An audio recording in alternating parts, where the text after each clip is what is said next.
Being appointed as senior pastor of Central United Methodist Church in 1992 was one of the most exciting things that ever happened in my life. When we moved here, the community and the church were so welcoming, and then attendance and membership increased that it wasn't long before we knew that we were going to have to expand our facility because of all the people.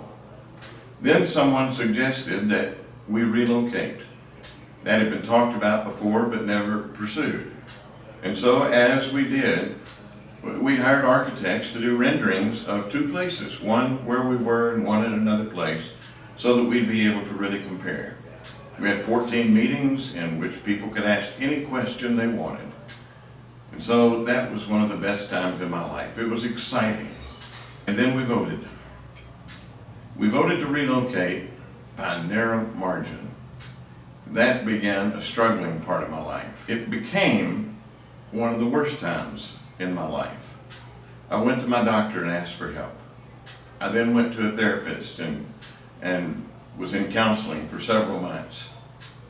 It was the first time that I had really struggled with something that I had done and to continue to be able to do it. Without the counseling, I wouldn't have survived. Nobody knew what a struggle it was to make some of the decisions, knowing that some people were hurt, but knowing or believing that it was the right decisions to make. During that time, spiritual and emotional progress began to shape me in a whole new way. I experienced a spiritual transformation in which I really turned my life and will over to the care of God. I thought I'd done that before, but I still was in charge of most things that I did. And it was the first time in my life that my human resources were totally inadequate for the job. And I began to learn to trust God for the results. We discovered that there had been two visions in the church.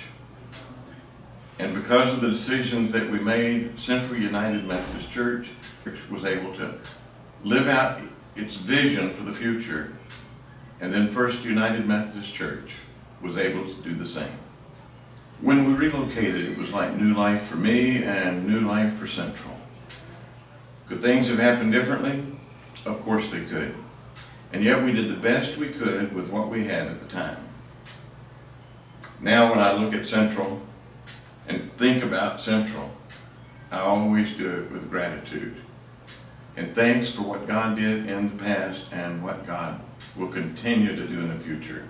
It was a time that we learned to love, forgive, and experience the pain of growth.